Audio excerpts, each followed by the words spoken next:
Welcome to Eyes and Teeth, Season 8, The Water Rats. Chris Emmett is radio royalty. I'm so excited for today's chat.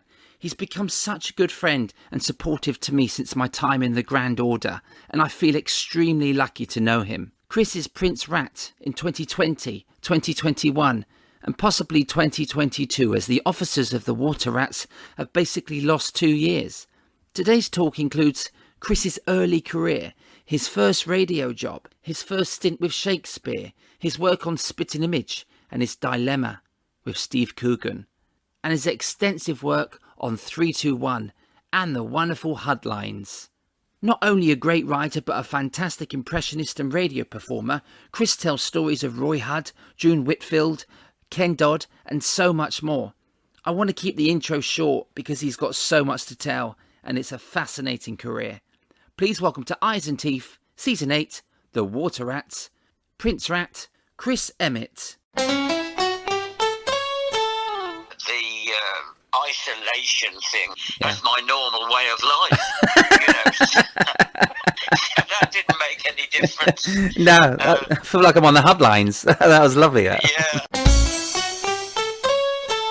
Eyes and Teeth. Oh, hello, playmates. Hello. Hello, sir. I'm going quite far back, Chris. Your first day at school, aged 4, you discovered your thirst for comedy then. Can you explain what that was? I read this. You have to understand first that I was born during the war, so just before the war. And, Yeah, which one? World War I, yes. Of course, I lived alone with my mother. My father was away fighting for king and country, and I lived alone with my mother. My only companion was the wireless, or the radio as we now call it. Yes. And what intrigued me was the power of words. And I used to listen to the comedians on the Workers' Playtime and Variety Bandbox and things, and it intrigued me how someone could say something which got a huge laugh from the audience, because very often I didn't get the jokes. I was too young. No. And on my first day at school, which was St. Joseph's Roman Catholic School in Nuneaton, and I was 4 years old, just over 4 years old, and our mothers had delivered us to the school. There must have been about 12, maybe 15 of us in the class, and we were all waiting for the school teacher. She came along to unlock the classroom door, and she said, "Now, children, I want you to go inside and choose your desk, and choose very carefully, because that's going to be your home for the next 7 years." Wow. So she opened the door, and there's a mad rush for the desks at the back, but not me. I was so keen to learn, I went right to the front. I got the desk right in the middle at the front, downstage centre, if you like, where I've been for most of my life. She took the register, and then in comes the parish priest to greet the new intake, you see. Okay. And he comes straight to me, down in the front of the class. He said, "Who have we here?" And Miss Brady said, "This is Christopher, Father." "Ah, a good saint's name. Tell me, Christopher, are you a good Catholic?" Now, I'm 4 years old. You know, my father was a Catholic, that's why I'm there, but Yeah. my mother's own religion was Greek Orthodox, so she hadn't taught me anything about Catholicism at all. So I just answered honestly. I said, "I don't know." And he said, "You don't know? Tell me, do you say your prayers before eating?" And I said, "No, I don't have to. My mum's a good cook." All the class laughed, not for the same reason that you laughed, Steve. They laughed No. because Christopher had given the wrong answer, a silly answer. Yes. Anyway, Brilliant answer. I can't tell you the impression that had on me. I had said something which had provoked a huge laugh. That's And amazing. from then on, I wanted to get laughs. I became the class clown from then on. Literally the class clown, but from age 4, this has got to be unheard of. That what a great answer, though. I mean at that time, maybe you were unaware that it was going to be a great punchline, but But no, it sounds like you understood the question and you answered with a great punchline. That's all I can think of. I mean, I was speaking from the heart. I meant what I said, you know. Yeah. I didn't understand that it was funny. Right. But it was just getting that first laugh. Yeah. Oh, brilliant. I loved it. And I thought, oh, I want to get more of that. You know, that's how it started. And you went to grammar school, and your headmaster was trying to send you in a different direction, but you had different goals. Yeah. I mean, when you reached 16 and you took your GCSEs and O levels, you then had a choice. Well, you didn't, but you had to go into the arts 6th or the science 6th, and it was the headmaster who decided which one you would go in, right? And it would go something like this. The headmaster would go, you know, we'd all be standing outside his office, and it would go something like this. He would go, Carter, come in, sit down, boy. Let me see. Physics, 25%. Good Lord. Maths, 28%. Dear, oh dear. French, 84%. Good. Chemistry, 23%. Hell's teeth. Arts 6 for you. Next. Emmett, come in, sit down, boy. Let's see. Physics, 92%. Maths, 85%. Excellent. French, 29%. Science 6th for you. Next. And that's how it was decided. Wow. That man just made a judgment on your O levels, and you either went into the arts 6th or the science 6th. So from then on, I pursued a scientific career. I guess you ended up in the science of comedy in the end, didn't you? Oh, gosh, yeah. I mean, you know, years later, I'm working in the physics research laboratory at my firm, and I was spending all my spare time doing amateur dramatics and so on. And I remember I went to the firm's annual dinner and dance, and the next morning, my section boss said, did you enjoy last night? I said, the dinner was excellent. I said, the dancing was okay for those that love it. I said, but the cabaret was appalling. And he said, well, it's not usually, as bad as that. He said, but it's pretty fair judgment. He said, could you do any better? I said, I'm damn sure I could. Right, he said, you're in charge of the cabaret. Oh, lovely. For the next few years, I was in charge, and I spent, instead of doing my scientific research, I was auditioning people, I was getting costumes made. It sort of took over my life, and then at the same time I was spending my annual holidays going on drama courses that were organised by the British Drama League, and it was there that one of the tutors said, have you ever thought of turning professional? I said no. And he decided to interfere and tried to persuade me to turn pro, and he did, and that was the start of it. It was a complete change of career in my mid-20s, and well, I was about 26, nearly 27. Really? So between the age of 4, getting that first laugh, and then 26, when was it when you got your next laugh? Was it within those years or after 26? Oh, I got laughs all the time at school. Oh, you did? It just continued? And at the grammar school and at college. And Drama League as well? Oh, gosh, yeah. So you were naturally funny, and you were the class clown, but what about British Drama League up to RADA? You auditioned for RADA? I did, yeah. It was one of the tutors who persuaded me to write, because he was one of the tutors at RADA. So I did. I turned up. I did my audition pieces, and this tutor was actually on the auditioning panel. So of course, as soon as I realised he was there, it put me at my ease, and I did my pieces. And they said, "You'll now have to have an interview with the principal, and then do your pieces for him." I said, "Okay." So I was shown into the principal's office, and he had just taken over RADA from the previous guy, a wonderful man called John Fernald. This guy had taken over. I was shown into his office, and I sat down, and the first thing he said to me was, "You're a bit old for this, aren't you?" And I said, "Really? I'm sorry, what?" he said, well, you're 27. He said, that's a bit old. He said, you'll have formed all sorts of irritating habits and things. And I said, excuse me, I said, this is a drama school. I said, if I have formed any sort of irritating or bad habits, I said, isn't it your job to sort them out? He said, well, you could look at it that way. I said, well, I'm looking at it that way. I said, well, he said, I as you may know, he said, I've just taken over this drama school. He said, and it's my intention to take in students who are all of a similar age who haven't yet formed bad habits.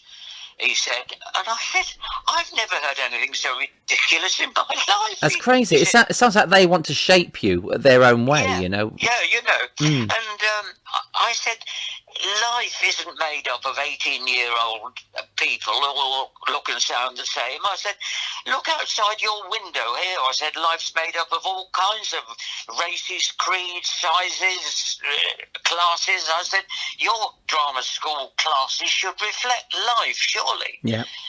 And there was a pause, and he said, are you trying to tell me how to run my drama school? And I said, well, if that's the way you're going to run it, yes, I am. I said, 'cause I think you're wrong. Wow. And there was a pause, and he said, well, I'll have to see your audition pieces. Thank you for coming. So I went in and I performed my audition pieces for him in the theatre there. And the following morning, I got my letter of rejection. Really? Oh. Yeah. Well, you stood up for yourself. I love that. The result of this was about 2 weeks later, that drama tutor that I got to know well on the British Drama League courses, Oh, yes. he rang me up. He said, how did you get on? And I said, I got rejected. What? So he said, leave it with me. I said, oh, no. I said, leave it, Hugh, leave it. He said, no. He said, I'm going to sort this out. Anyway, the next day, he rang me up again, and he said, will you do something for me? I said, oh, well, what? He said, will you write to the Webber Douglas Academy of Dramatic Art and ask for an audition? I said, I've never heard of them. He said, it's a newish drama school for me. He said, I've just had a row with the principal at RADA and I've left. And I'm going to work at the Webber Douglas. Anyway, to cut a long story short, I did. And I had the most wonderful audition there. It was such a lovely school. And it was one of the, two of the happiest years of my start of the show business, you know. Oh, amazing! And then you toured for the Open University. What tour was that? Was that shortly after? I don't know who thought of this. It was just Harold Wilson had just started the Open University as an entity, Okay. and this director. I can't remember. Oh yes, Rick. His name was Rick Stroud. He got this commission to one of the set books for the Open University course that year was Hamlet, and he got this commission to form a small company of actors to travel around all the universities, because the Open University, as you probably know, they took over the campuses of the existing universities for a couple of weeks during the summer, so that their students, the Open University students, could actually meet the tutors face to face and other students, and that's how that started. Okay. And the idea was that about half a dozen of us with the director would travel the country, literally, in a van, and appear on different Open University campus sites to perform a workshop on Hamlet. Oh, amazing. That's what it was. And my God, it was, you know, when you had a class at Exeter University and your next one was at Edinburgh. Oh, wow. You know, and then your next one's at, I don't know, Birmingham or something. You were literally either performing, next day travelling and so on. But what was the killer was What we didn't realise was we thought as actors that we would just turn up, perform our workshop on Hamlet, Yes. And then leave. Go back to the hotel or go to the nearest pub. But no, And enjoy it. we Yeah. were expected to stay there with the students and discuss in depth all the intricacies of Shakespeare's text. Really? So all our spare time was taken up with studying textbooks and analyses of the various opinions on Hamlet. And my God, it was like being back at university. So it wasn't the rock and roll tour you was expecting with your mates. No. It was hard work. It was really hard work. Wow. And it went on for about 6 months, I think. Really, that's a long jaunt. Sounds exhausting. Not long after that, Chris, that radio, was it the BBC or local radio came into your thoughts? Why did radio interest you? No, it was the BBC. One of the actors on the Open University course was a lovely girl called Brenda Lawrence, who we're lifelong friends. And after the Open University tour finished, I'd got a panto lined up at Hornchurch, I think it was.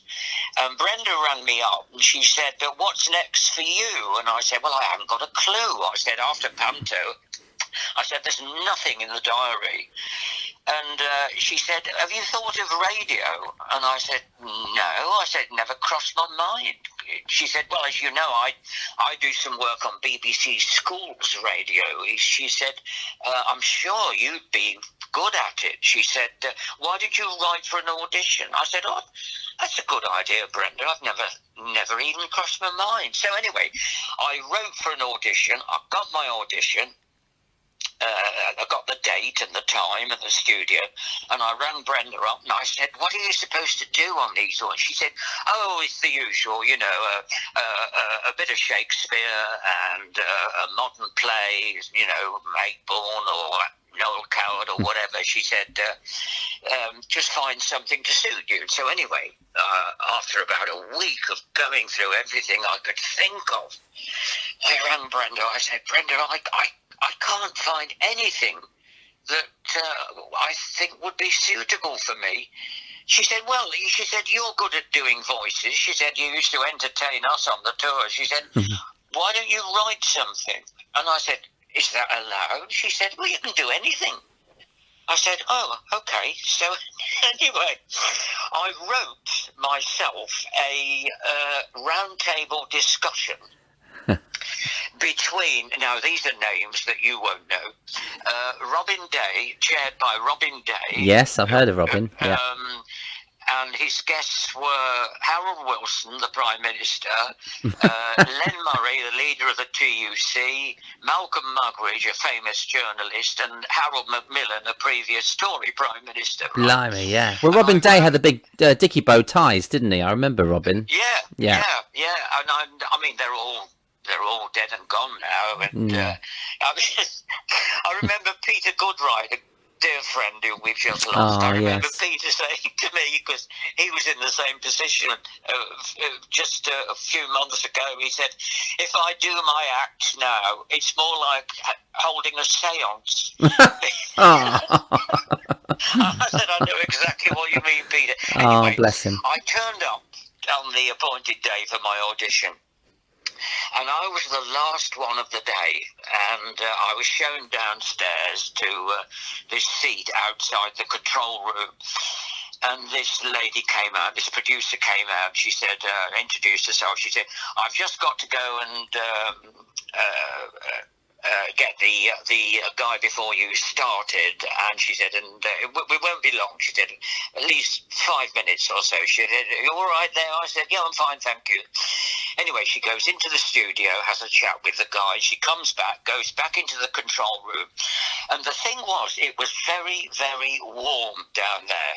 And if you've ever been in a BBC radio, well, in any radio studio, yes, there are double doors between the outside and for the soundproof. Room. Yeah. And because it was so warm, they've got one set of doors propped open.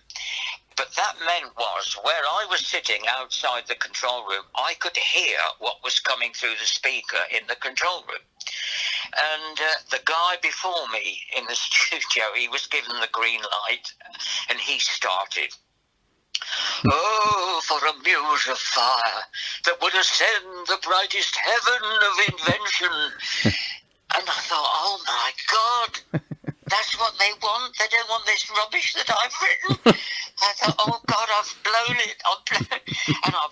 And he went on, finished his Shakespeare, and then he did a modern piece. And I'm panicking now, and I'm thinking, oh God, how can I get out of this? You're about to go live as well. I was really panicking. My stress levels had gone sky high. And the producer came out, and she said, well, won't be a minute. And she goes into the studio, and I'm thinking, right, well, I'm going to go. I'm going to pretend I was taken ill. So I got up, and I went to the end of the corridor there, and I got my hand on the door, ready to push it open. I was listening to make sure she wasn't the other side. I got my hand on the door to push it open, and a voice behind me said, sorry to keep you, Mr. Emmett. There were two of them. No. And I was trapped. Anyway, my turn comes. She takes me into the studio. She explains red lights and green lights and whatever. She said, right. She said, I'm going to leave you alone now. She said, just take your minute to get your thoughts together. She said, and I'll give you a green light. And she goes back into the control room there, and I'm standing there. My heart is pounding, and I thought, I'm so nervous listening to this. I thought, well, I'm here now. I've made the decision. I've just got to go with it. I can't sort of do it. I said to myself, come on, Emmett, just do what you intended to do. So anyway, the green light comes on. And I remember what I said. I said, my name's Chris Emmett. I'm not sure whether you'll be expecting this, but anyway, here goes. And I said, the time is now 5 p.m. and over to our p.m. studio and Robin Day. Good evening.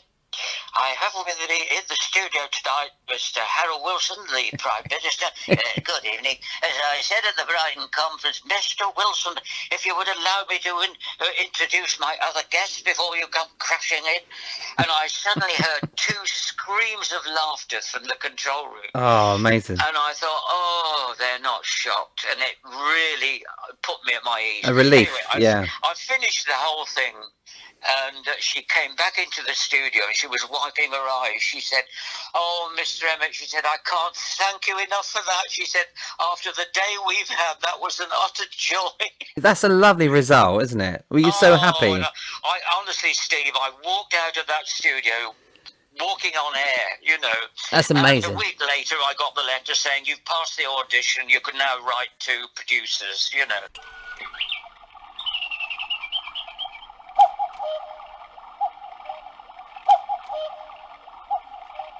So you've got your foot in the door now.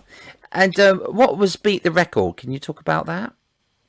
Oh, Beat the Record. Well, I'll tell you what happened was I was having passed the audition. I then had permission to write to any BBC radio producer. So I immediately wrote John Browell because he produced the Goon Show. And I thought, well, if nothing else, we can talk about the Goons. Start from the top, yeah. And I had a lovely interview with him. And the next person I saw was Ted Taylor. And Ted Taylor was lovely, and he said, I'll tell you what, he said, let me give you some advice. He said, I can't help you. He said, because if I need a voice man or a voice woman, he said, I use Hugh Paddock or June Whitfield. He said, so I can't help you. He said, but rather than go around all the producers, he said, they will have all have heard your audition tape. He said, but rather than going all around the producers, he said, why don't you go home and think of something new, record it, and send them a recording of it. I said, oh, okay.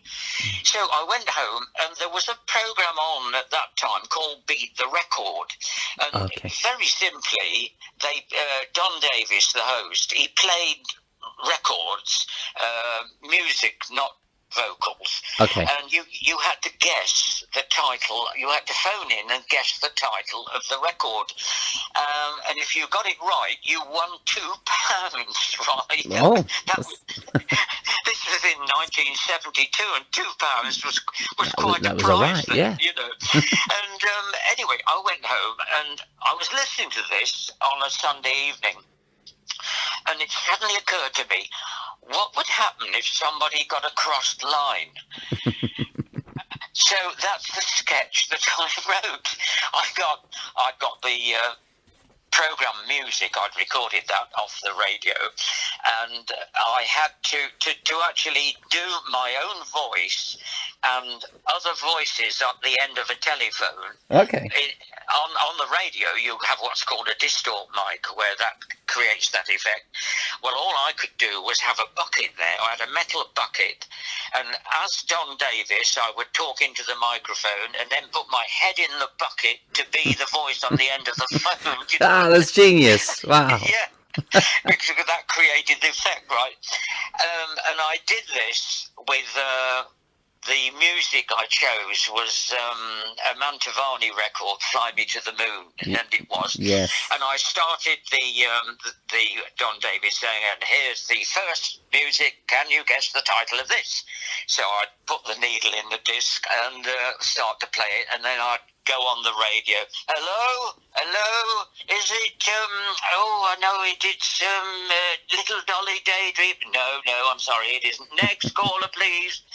And then I got this guy. Hello, is that London Airport? Hello. No, sorry, you're on the cross line, sir.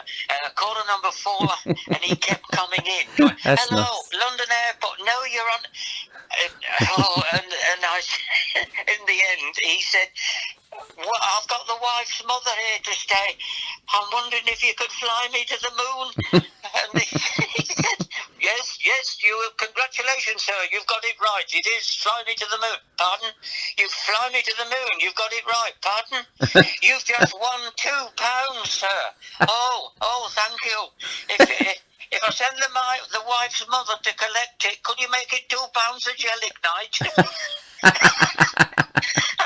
I sent this in, and it went round the building. And that's lovely. I immediately got called in to meet Chris Searle and Simon Brett, and they said, are you free to do Weekending for Radio 4 next week? I said, yes.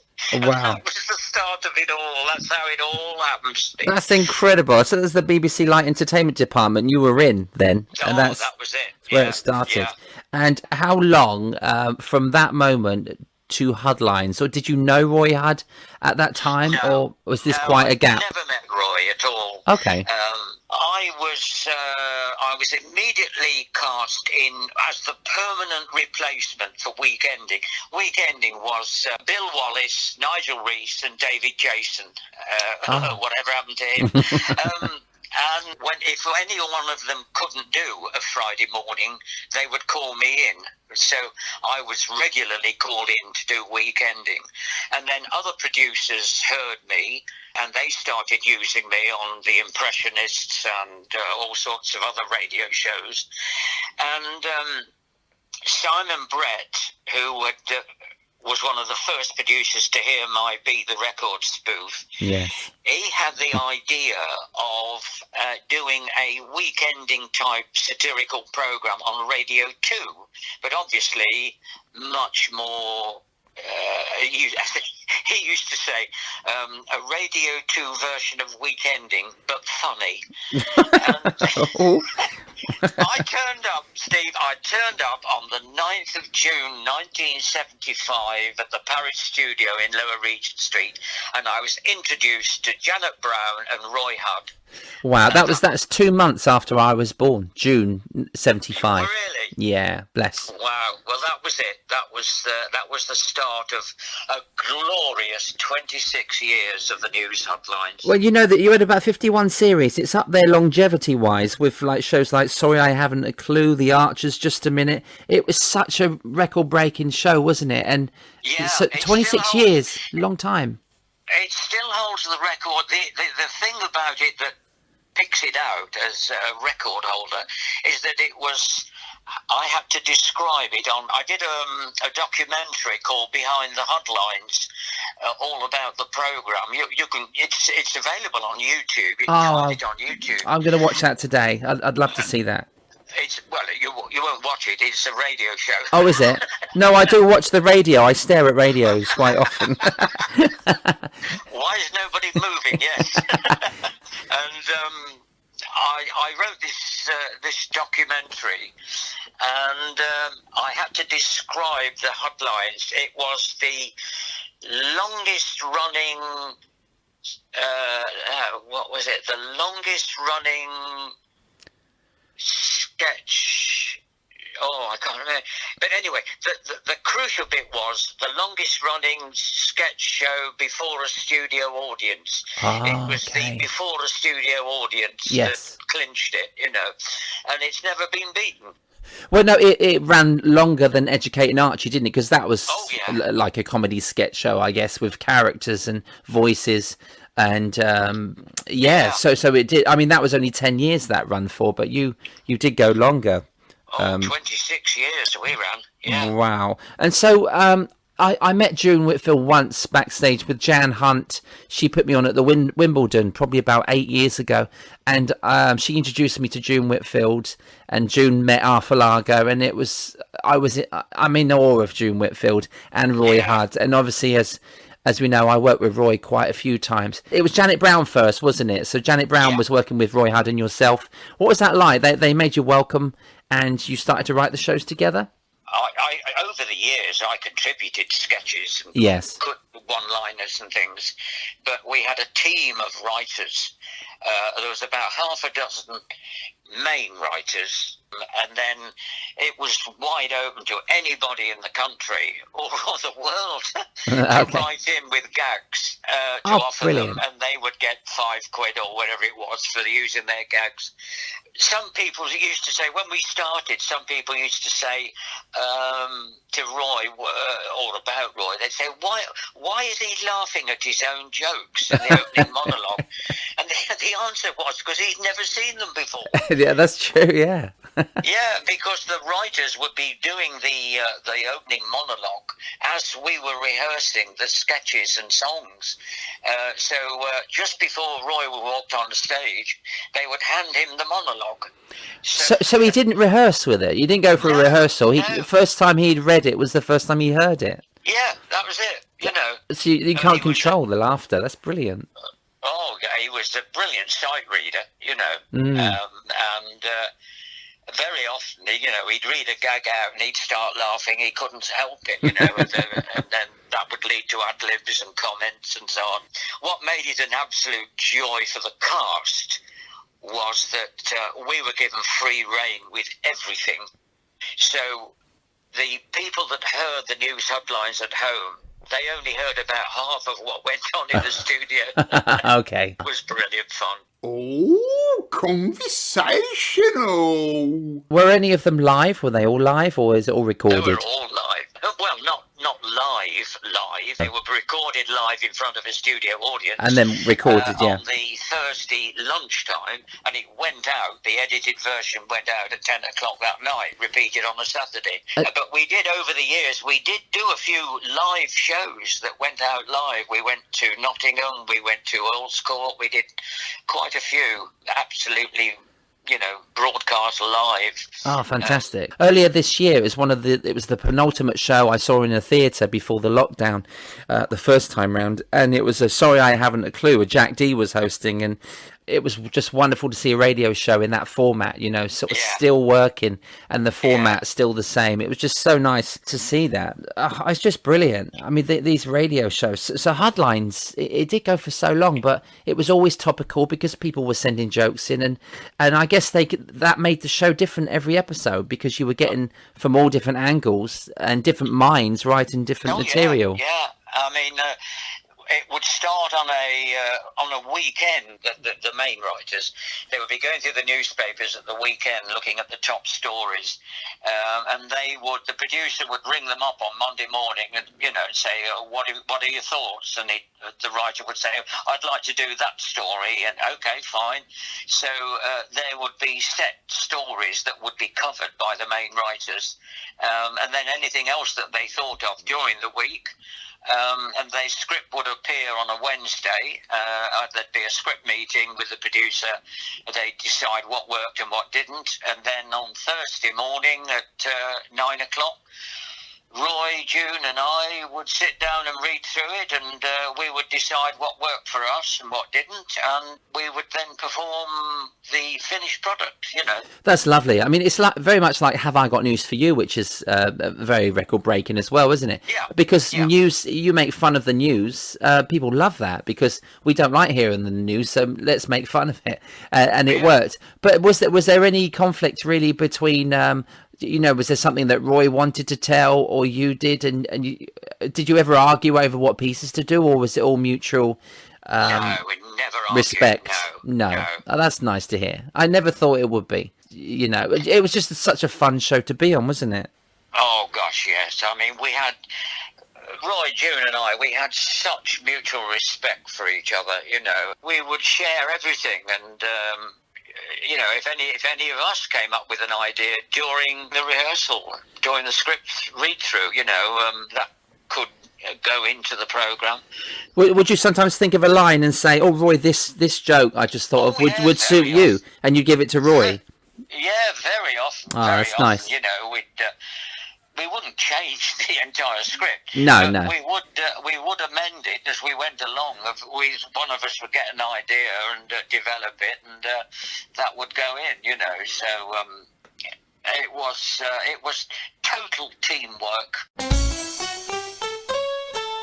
Eyes and teeth. Are they all archived, or were any lost tapes at all? Is there anywhere that we can find the Hudd Lines? Recordings of them. To listen to, yeah, I'd love to go back and... No, not at all. Mean, it was the worst decision, well, from our point of view, it was the worst decision the BBC ever made. They didn't keep the Hudd Lines recordings because they said, it's a topical news programme, so in years to come people won't know the news, there's no point in repeating it. Wow. I mean... That's not true, is it? That's not true. Well, they are rerunning during the year when Have I Got News isn't on. They show old programmes of How I Got News, and they're just as funny. They are just as funny, yeah. The way they're performed. Yeah, and I've watched movies about the war or Titanic, and I don't not watch it because it's not relevant anymore. It's because it's entertainment, It's what you do. You don't just stop watching those things.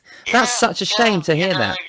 Which is why, on Radio 4 Extra, they play all these old recordings of all these series. I mean, I've done very well out of that. They play The Burkiss Way, The Ken Dodd Show, and so on. Lots of shows that I've been in. Yes. But they've only ever played about 3 episodes of 3 programmes of the News Hudd Lines, which they've somehow managed to get their hands on. Now, I personally got recordings on tape cassette of at least 10 series of the show. I can't even listen to those now because my tape cassette player was broken down. Oh no! Oh, that would be wonderful to listen back to, wouldn't it? That's that's a good little job that you can do, selling those next year. The variety world would love to hear them. I'll tell you one thing, Steve. When I was asked to write a series of radio pantos, I think it was Aladdin, we recorded them at the Paris studio.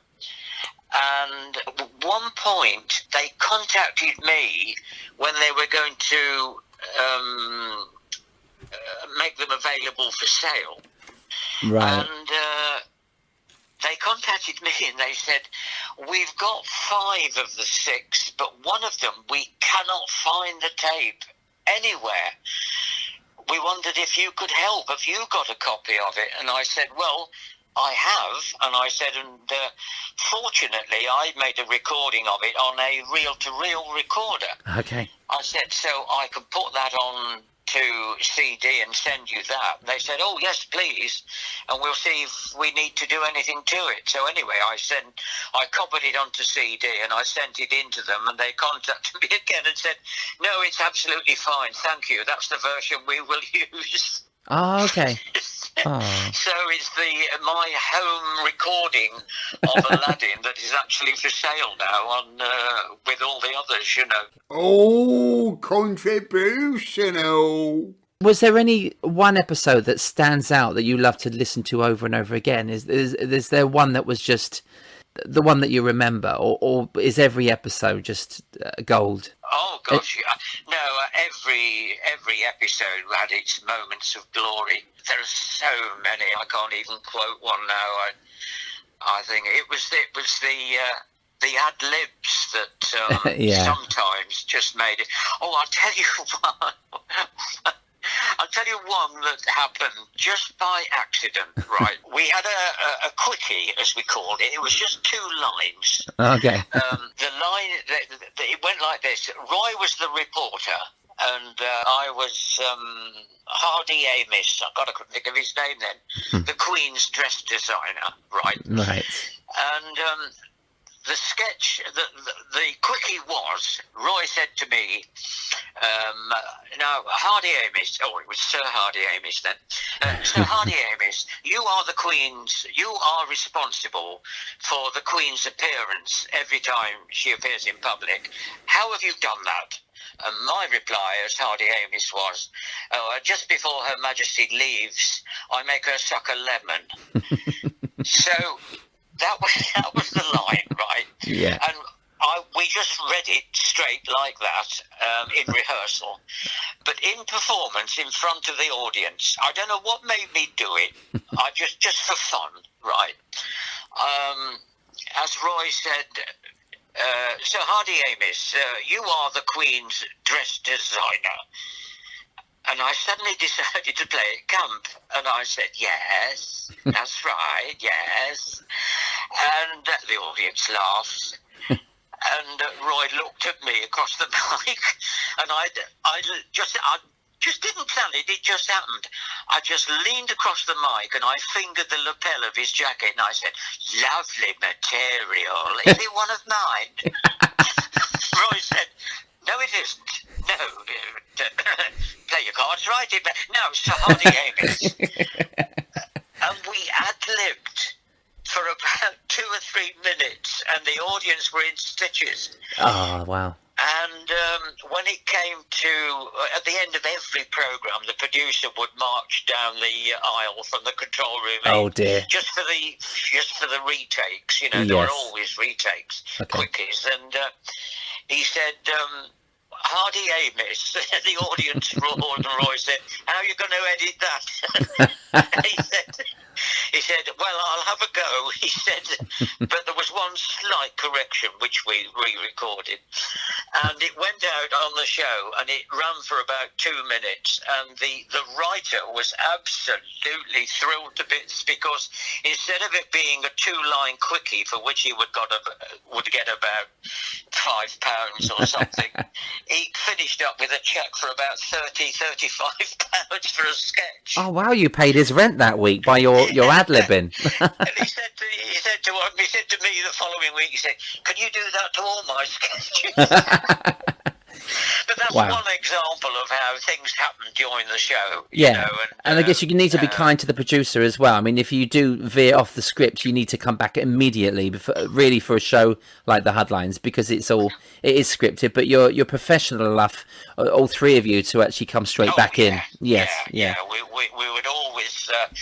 I mean, when I worked with Ken Dodd on his radio series, I mean, Ken was he was a law unto himself. He'd say a line that was in the sketch that was written, and then that would prompt an idea, and it'd be off. He'd go into a routine triggered by that one line. Yeah. And it was your job as the artist with him to drag him back on script. Oh, okay.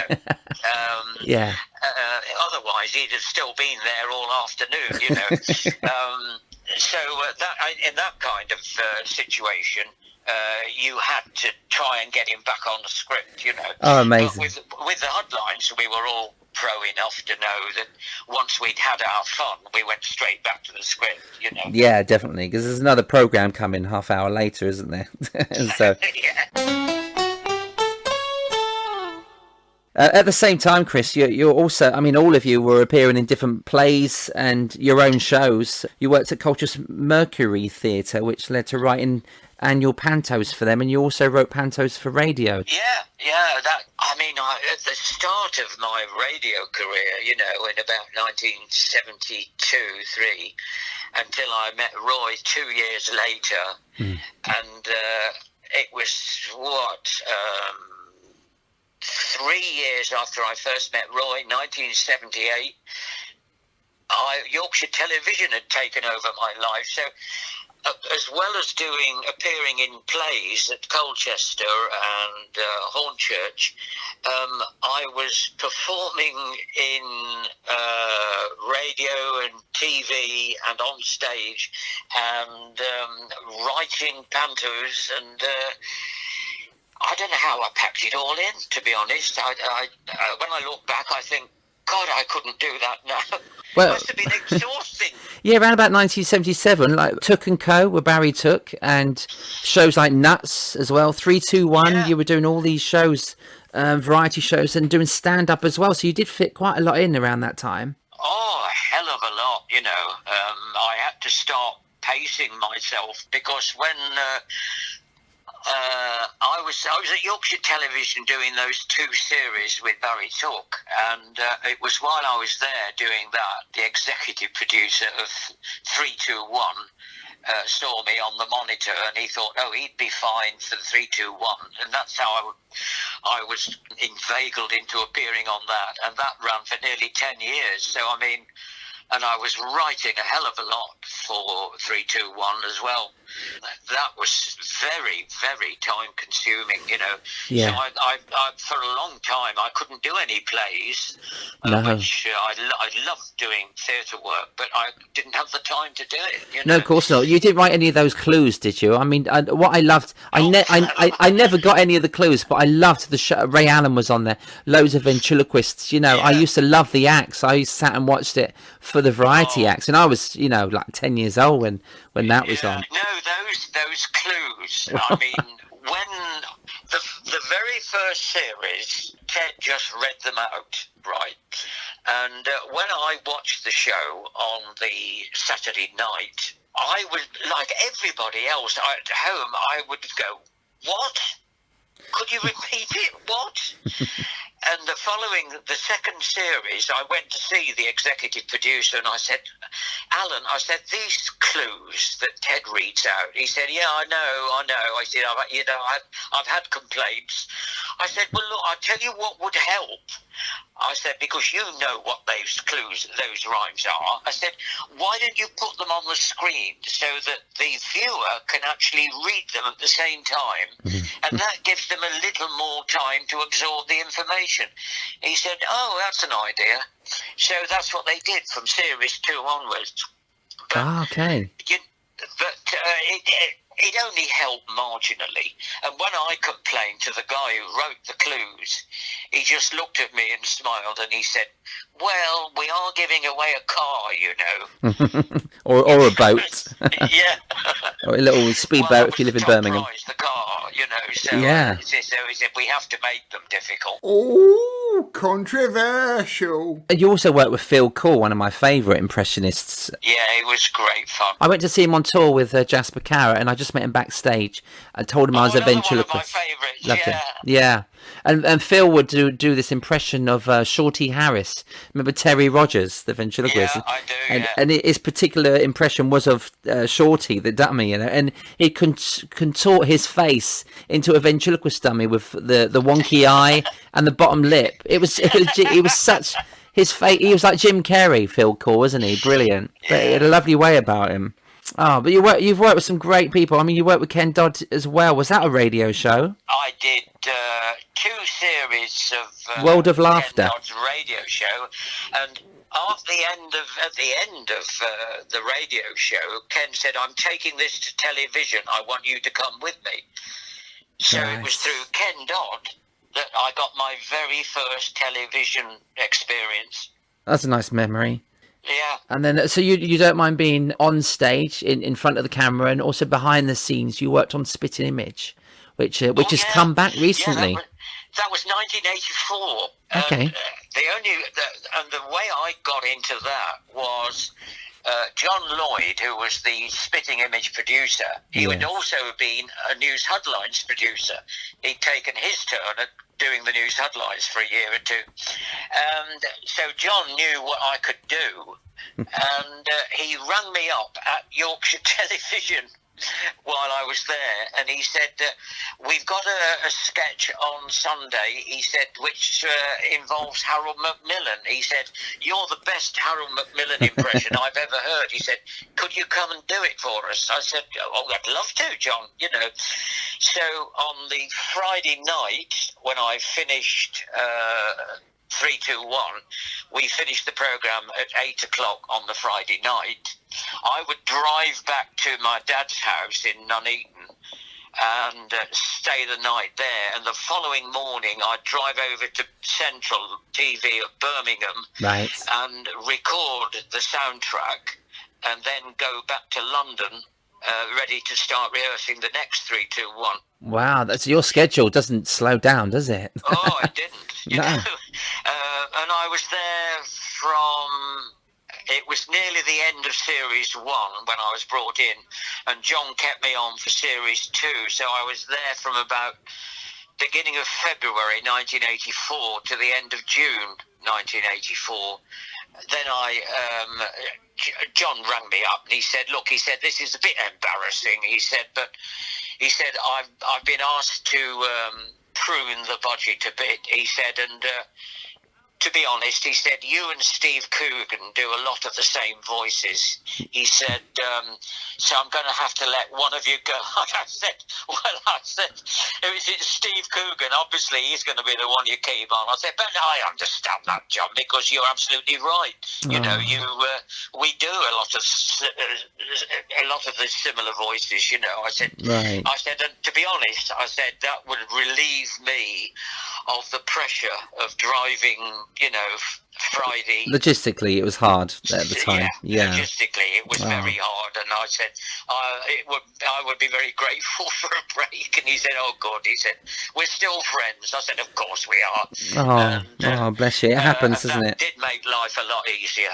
you know. One door closes, other doors open, don't they, Chris? And you always find a way. I mean, you wrote books for the Children's Company Limited, Silly Songs and Rotten Rhymes. Yeah, you always find a way of creating. So what was that? Was that a book series? No, it was a radio. Well, it was audio cassettes. Oh, okay. It was. I don't think they exist anymore. The Children's Company, but that was fascinating.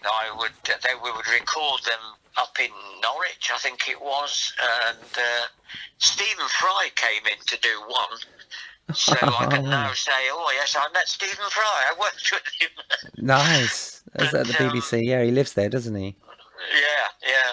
But I did a hell of a lot of children's TV and radio and audio stuff over the years, in the earlier years, put it that way. Yeah, didn't have time afterwards. No. But so 34 years have passed, and you end up going back to Shakespeare, but adding a bit of comedy. So that was wonderful.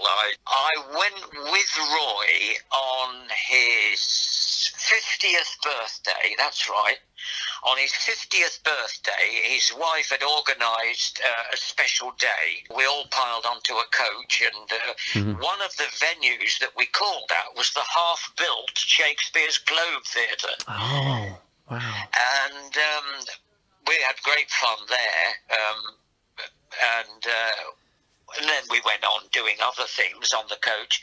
And I thought, well, I'll never, ever, because by then I was well established in the light entertainment side of the business. Yes. And I thought, well, that's one place I'll never work.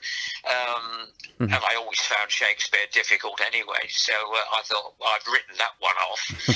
And suddenly, out of the blue, this director that I knew, Chris Luscombe, he rang me up and he said, do you happen to be free this summer? And I said, well, I can be. And he said, and he explained, he said, I've been asked to do the Comedy of Errors at Shakespeare's Globe Theatre. He said, and I would love you to be in it. I said, oh my God. I said, what are you doing? He said, it's going to be fun. He said, it's the Comedy of Errors. He said, and I want to do it a bit like a Carry On movie. I said, oh, great. I said, count me in. That's perfect. So that's what I did that summer, and it was immense fun. He did a brilliant production, which was so funny. And the following year, he'd been asked by the Regent's Park Open Air Theatre to do A Midsummer Night's Dream there, so he asked me to be in that. Oh. So over those 2 years, 1976 and 77, I appeared in 2 Shakespeare plays that I'd not done Shakespeare since drama school. Nah, that's amazing. You tick that off the bucket list. That's brilliant. Yeah. Oh, that's lovely to hear. That's a full circle, you know, that it came round God, again. Yeah. Eyes and Teeth. Vincent Hayes, you got a friendship with Vincent at the music hall down at Brick Lane Music Hall. You've written, directed, and you played Dame in his pantomimes. That's right. It's a wonderful venue, which I've sadly not visited yet. I'd done 12 years as Dame for Roy at Watford Panto, which was hard work. And then I got the Shakespeare, and then I was doing more radio work. And Vincent rang me up and he said, do you fancy doing Panto at Brick Lane Music Hall? And I said, oh, Vincent, I said, I can't do 2 or 3 shows a day anymore. I said, that's why I've stopped. He said, no, he said, I only do 1 show a day. He said, I wouldn't treat my cast in that way. I said, I said, well, in that case, let's talk. So I did. I went to Brick Lane and I appeared in the first panto there, and the script wasn't very good. I must admit, there was a lot of improvisation in it, which, to an extent I'd enjoyed, but I thought there's not much story. So anyway, Vincent asked me to write the next production, which was Snow White, and I said, how are you going to do the dwarfs? He said, I'm only using one. He said, I've got Rusty Cough. He said, so it's Rusty. Snow White and the dwarf. So anyway, I wrote it and I directed it, and I stayed at Brick Lane until I did about 6 years there. You may not know this, but there's a very old panto gag. It's just a throwaway. Yeah. With 2 people on the stage. One of them takes a pratfall, and the other one says, "What are you doing down there?" And the other one says, "Getting up." Just getting up. Yeah. Yeah. You know it. Yeah. Anyway, in that final panto at Brick Lane, I was playing Vincent's mother. And as usual, I played his mother in every one. And he's older than you, isn't he? And I took a pratfall, and Vincent said, "What are you doing down there?" And I looked up at him and I said, "With the best will in the world, I am trying to get up. Give your mother a hand." And he helped me up, and I thought, that's it. That's the last I panto. Can't actually get up on my own anymore. I thought. I mean, if there were any pros in the audience, they would have got that straight away, because we know that gag so well. But well, it reminded me of one of Arthur Askey's stories. Now, in years gone by, and I'm talking, even before the war, if you did a panto in the West End, fellow pros who were in other shows couldn't see it. Yes. So they used to put on a late night extra show of the panto so that all the pros in the West End could come and watch it. Right? And Arthur Askey, on one of these evening shows, Arthur Askey took a pratfall, and the other guy said to him, "What are you doing down there?" And Arthur said, "I'm not giving away my best material." That's nice. Oh God, that flashed through my mind as I was trying to get up, and I thought, that's it, Emmett. It's hard work. This now. It's time you packed it in. Continuity. I can't talk to you, Chris, without mentioning the Grand Order of Water Rats. It's where I got to know you, and where you've been amazing to welcome me into the order, and it's something I'm very proud of.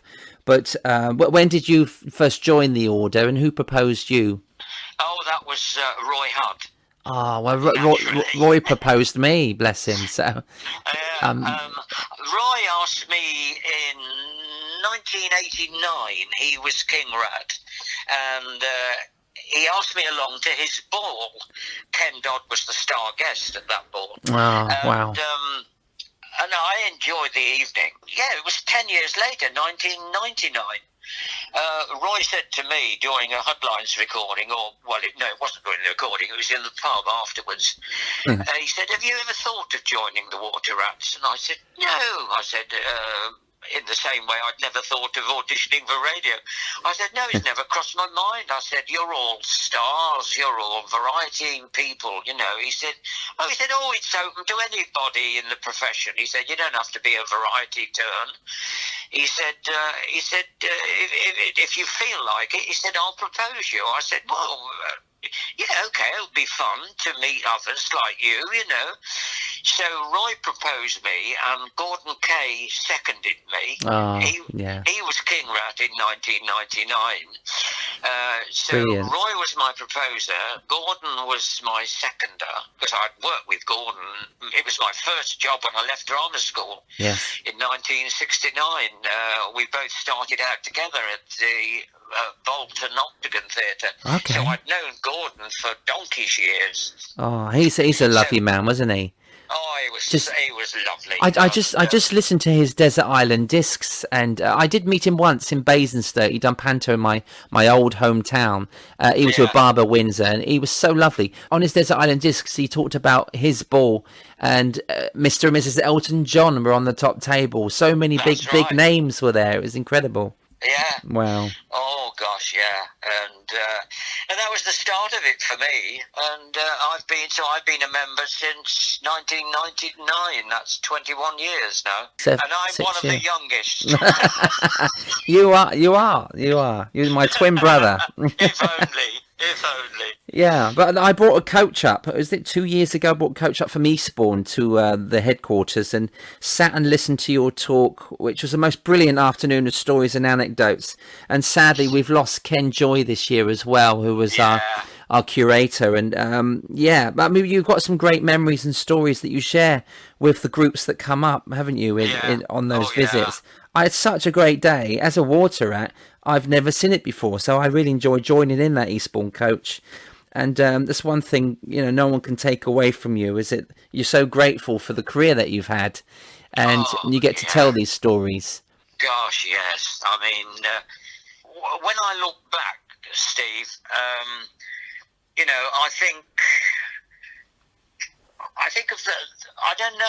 I think of the different ways things have happened.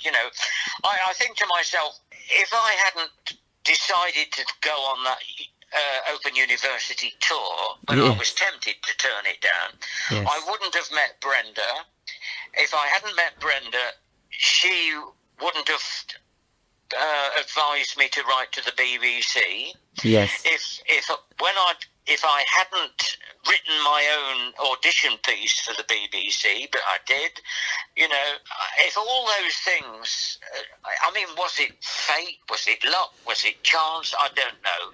It's just a domino effect. You know, I've had the most wonderful 50 years in the business. That's amazing. It is a domino effect of events that happen, isn't it, that get us to the place where we are. If it wasn't for Roy Hudd seeing me in Thursford, we were introduced at Thursford in Norfolk, a big Christmas show I was hosting, and then I think it was a few years later we worked together at City Varieties. Then he proposed me. So if he never proposed me, if I never done Britain's Got Talent, I wouldn't be talking to you now as a Brother Water Rat. And you're Prince Rat this year. Is that Prince Rat? Are you going to be Prince Rat again next year? Because we lost this year. We've lost this year. It's a rollover, isn't it? All of the officers that would have been in position this year, they're going to carry on next year. If next year is just as bad as this year, it will carry on again. Another rollover, yeah. But I've always been sad that I've not been able to attend as many lodges as I've wanted to because of work. But this year, I could have attended all of them, but there wasn't any. So it's ironic, isn't it, that we've the one thing that we love to do. You have to remember, Steve, that we are a working order. Yes. And we understand when you or any other rat is working, they can't come along to the lodge. But you are one of the rats, you know, who never fails to send in your regrets. You know, you always think of us. And I guess that's noticed then. Yeah, that's something that I'll continue to do. You know, there are some rats who you never hear from them, you know. Yeah, sure. But there are other rats who are proud members of the order, like you, who keep in touch even when they can't attend, you know. So that is, we're very grateful for that. Oh, bless you. Well, thank you for saying that. But we have to keep this tradition and part of show business alive. And I think, how do you think we do that in times like this, which seems to be cleansing the planet, but wiping out our business that we love? It's sad, isn't it? That a lot of businesses are closed down and theatres, venues that we love and we've all performed at.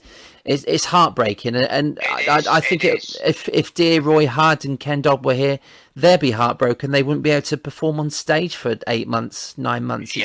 And panto, But the positive side, though, the end of the light at the end of the tunnel, I believe, is that there are pantos now able to go on in December onwards, and we hope that will run into January.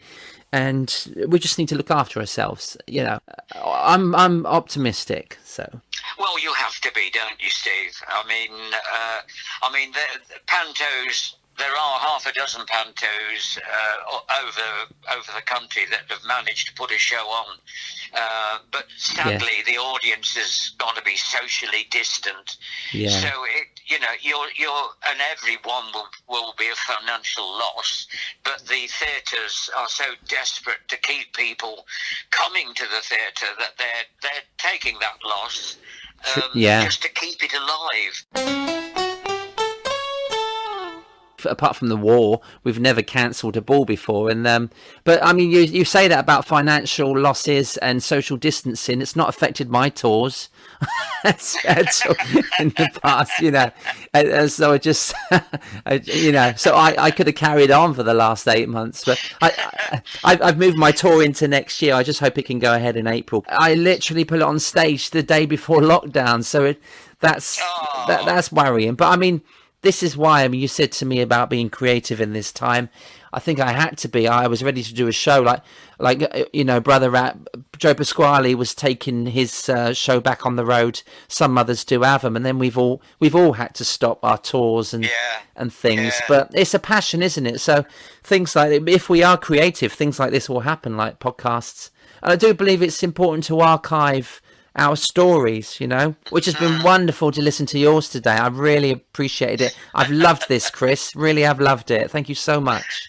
Oh, you're very welcome, Steve. I would, as you mentioned that, the one thing I would love to see, and I don't know how you would do it, how do you work with Arthur Lager socially distant?